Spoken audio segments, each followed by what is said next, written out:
Disclaimer, I don't know what I'm doing this week. Shocker, I know.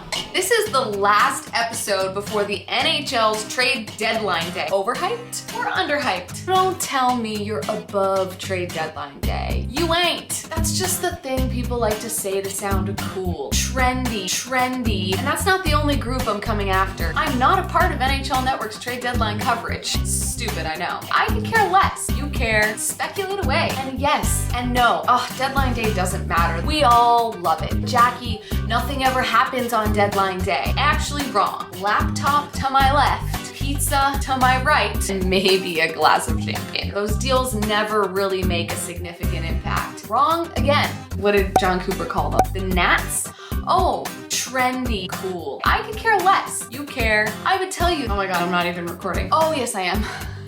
Wrong again. Trendy, cool. You care. We all love it. What's up? What's good? Welcome to the final edition of Overhyped or Underhyped. This is the last episode before the NHL's Trade Deadline Day, which is where we might as well kick things off because over the years it's become trendy to say that Trade Deadline Day is overhyped. No, the NHL's Trade Deadline Day is not overhyped. I completely, absolutely, 100% disagree. How could it be overhyped? That's just the thing people like to say to sound cool, like they're above it all. You ain't. You are not above Trade Deadline Day. I know, because when I asked for topics for this week's episode, guess how many people wanted to know what I thought the Islanders should do at the deadline, what the Blues should do, what should Vegas do, where's Taylor Hall gonna go, where's he the best fit? That's all I saw. So don't tell me you're above Trade Deadline Day. You care.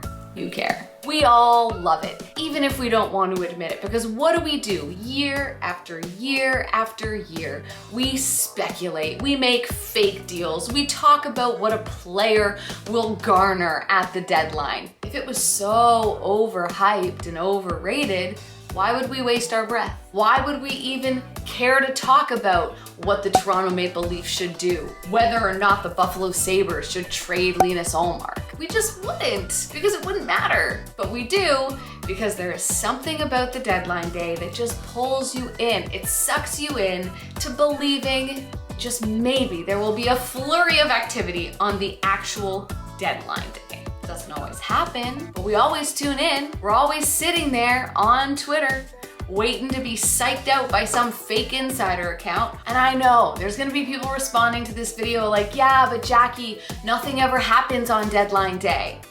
Wrong, like actually wrong. Sometimes nothing big happens, but something always happens, even if it's minor. And that's not the only group I'm coming after in this week's Overhyped, Underhyped. So there's the group that pretends they're above it all, right? Like they're not interested because nothing ever happens. And then there's the group of people that like to say, oh, deadline day doesn't matter. Those deals never really make a significant impact. Wrong again. Look at the Tampa Bay Lightning last year. Blake Coleman and Barclay Goodrow. Oh, what did John Cooper call them? I know he called them annoying. The Nats? They were the best line in some of those games against the Columbus Blue Jackets. The best. We spent so much time last postseason in the bubble talking about how the Tampa Bay Lightning were different. They had a different edge. They just hit different. They played different. They had different elements to their game.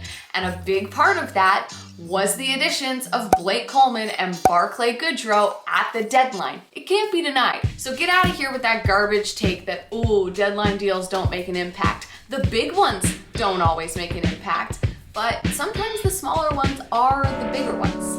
You know what I'm saying? I'm honestly not just saying this because I work in the media and I have to sell Trade Deadline Day. I could care less. If I hated it, if I thought it was a snooze fest, I would tell you that. But guess what? This year, Trade Deadline Day falls on my birthday.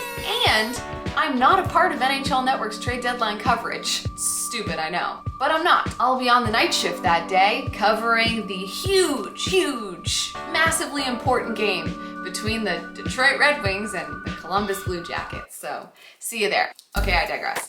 My point is, I'm not working during the day on deadline day. And guess what I plan on doing? This birthday girl plans on ordering a pizza, sitting her ass in front of the television, laptop to my left, pizza to my right, birthday cake somewhere, and watching trade deadline coverage. Should I make content while I do that? Would you guys watch that? Should I do stories? What should I do? Should I do something on trade deadline day? Maybe let me know. I could go live. The wheels are turning. My point is, I fully plan to be 100%, okay, 90% engaged in trade deadline coverage and 10% engaged in pizza and birthday cake and maybe a glass of champagne or something, because I don't work till 7. It'll wear off. It'll be fine. All right, so my big spiel about trade deadline is over. It's not overhyped. It is properly hyped. It's a good time. Don't be such a hater. Live a little, lighten up, eat some pizza, watch the coverage, and have yourself a time. Speculate away. It's fun.